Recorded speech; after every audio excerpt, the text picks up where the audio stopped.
has to be said that Prince Harry and Meghan Markle seemingly could not keep any friends, and seemingly also very quickly things turn very dark very quickly, don't they, for some explicable reason.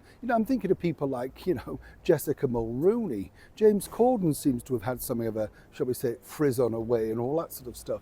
And we're not quite sure why, because of course with both the ex-royals, it's never truly their fault. And you only have to look at Prince Harry, he's like a petulant child. I mean, recently he released a video, once again discussing the sad demise of his late and beautiful mother, Her Royal Highness the Princess Diana. And what I find strange about this is, that seemingly he seems to forget that, of course, she had two sons. He never refers to his brother at all, or the difficulties that he must have gone through. Equally, must have been very hard. And Prince William is having to battle his own things right now, Never really any recourse to show some kind of kindness to the other side. Does seem odd, don't you think? But of course, what you have to remember in a situation like this, with particularly somebody like Prince Harry, he's now alone. He's not around courtiers that can, support him or indeed help and guide him. And this is really, really evident in the latest problems that are now truly engulfing him. As ever, let me explain. It's lovely to see you today, and as ever, thank you for joining me. Hope you're having a lovely day, whatever you're doing. Have a quick wave. Yes, nice to have your company, and as ever, welcome one and all brand new subscribers. It was interesting this, because as you know, Prince Harry is literally trying to attack the British media. Whether you agree or don't agree, I know how the media works and know how difficult it can be. No two ways about it. Absolutely no two ways about it. But Harry won't win this simply because they're a bigger, organisations. They will literally just tear you apart until you almost submit. And when you think about it, as I mentioned before, His Royal Highness the Prince of Wales, Prince William, far more mature, just drew a line under it, donated the money and moved on. Nothing wrong with that. But as you remember, of course, when Prince Harry sat down to have assistance with his best-selling book Spare, suddenly, of course, it came out that actually he may have, stretched the truth on certain points, the type of thing.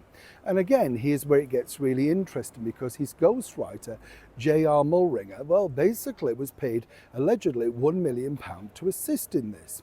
But now the whole thing has truly escalated, because as we've now heard, apparently Prince Harry has, shall we say, removed vital information, which the courts and lawyers now want to have a look at. Now, so far what we can tell you is that Prince Harry is, remaining silent and claiming he doesn't know anything about it. So now they're casting their gaze over to the ghostwriter. And this is simply because the ghostwriter would have recorded detailed Zoom chats, all of that sort of stuff, with information that now could prove vital to the case moving forward. You see what I mean? Incriminating somebody else.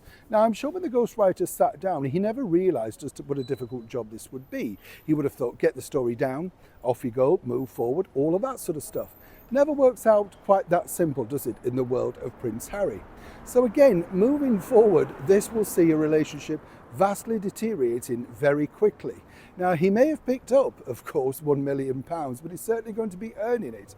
Now, the bigger story is this, if he says he hasn't got that information, that puts it very difficult, really, and as ever, we have to say allegedly, for the publisher, Penguin Random House, because they would have had to have some backup, some legal recourse. And everything now has to be recorded, whether it's 2 a.m. in the morning, as was cited by the ghostwriter with Prince Harry. Everything would have had to be gone through the legal system. So without further ado, really, whether Harry realises it or not, is making it incredibly difficult for a person that was paid a considerable amount of money, but now could be incriminated into something he never could have foreseen.